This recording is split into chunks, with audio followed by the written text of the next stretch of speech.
नमस्कार. Cook with Sonali मराठीजमध्ये तुम्हा सर्वांचे खूप खूप मनापासून स्वागत. तर आज आपण बनवणार आहोत अगदी दुप्पट तिप्पट आणि चौपट असे फुलणारे तांदळाचे पापड. तुम्ही ते पाहू शकता.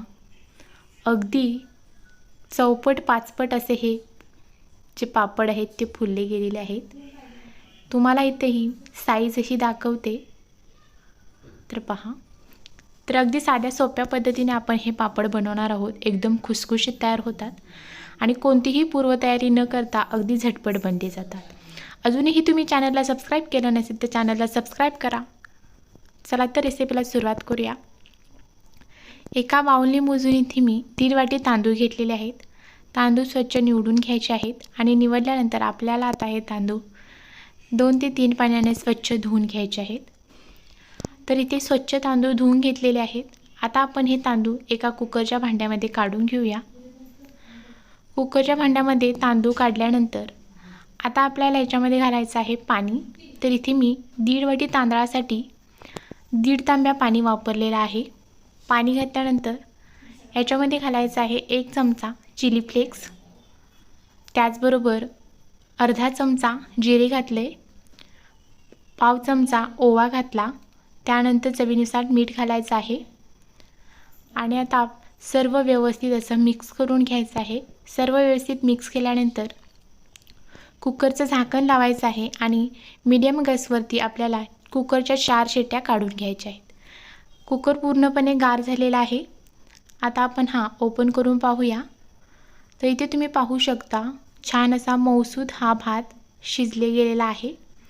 छान असा तो आपल्याला आता मॅश करून घ्यायचा आहे. तुम्ही इथे पळीने मॅश करू शकता किंवा आपण जे पावभाजीसाठी मॅशर वापरतो त्यानेही व्यवस्थित असा मॅश केला तरी चालेल.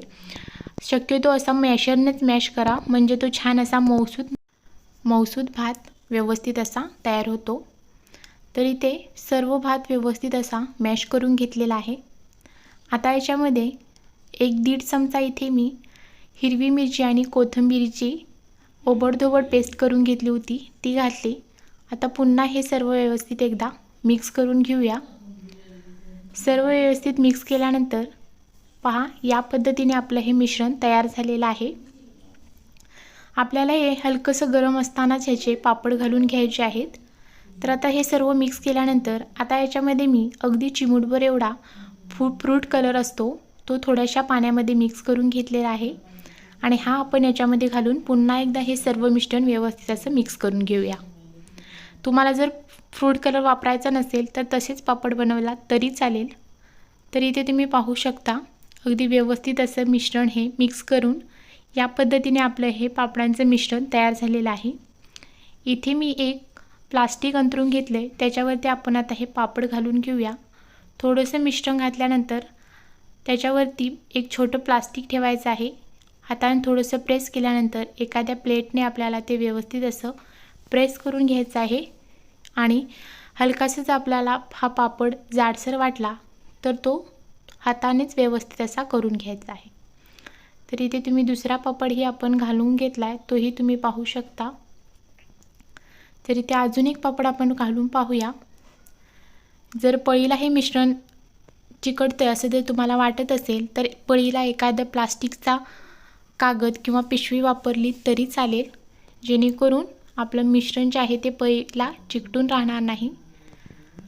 तर पहा, या पद्धतीने आपण संपूर्ण जे पापड आहेत ते बनवून घेतलेले आहेत. तर सर्व पापड बनवल्यानंतर एक दिवस इथे मी रात्रभर असेच फॅनखाली सुकवलेले आहेत आणि आपल्याला सुकल्यानंतर दुसऱ्या दिवशी परतवून छान कडकडीत उन्हामध्ये 2 दिवस आपण हे पापड सुकवून घेणार आहोत. तर 2 दिवस कडकडीत उन्हामध्ये हे पापड आपण सुकवून घेतलेत आणि इथे तुम्ही पाहू शकता अगदी छान असे हे पापड जे आहे ते तयार झाले. मी प्रत्येक व्हिडिओमध्ये इथे सांगत आलेले आहे की जितकं आपण हे पापड बनवतो ते छान असे जितके दिवस उन्हामध्ये कडकडीत उन्हामध्ये वाळवू तितके ते जास्त दिवस टिकतात. इथे आपण तेलाचा वापर अजिबात न करता पापड बनवलेले आहेत. तर आता आपण याच्यातील काही तळून पाहूया. तेल गरम करून घेतलं, त्याच्यामध्ये पापड घातला आणि पापड घालत्या क्षणी तुम्ही ते पाहू शकता अगदी चौपट पाचपट असे हे पापड जे आहेत ते तळून तयार झालेले आहेत। याची इथे तुम्ही साईजही पाहू शकता। तसा पापड आणि तळलेल्या पापडाची साईज पाहू शकता। अगदी खुसखुशीत पापड तयार झालेत। रेसिपी आवडली असेल तर चॅनलला सबस्क्राईब करा, बेल आयकॉनचे बटन दाबा आणि जास्तीत जास्त व्हिडिओ शेअर करा। धन्यवाद।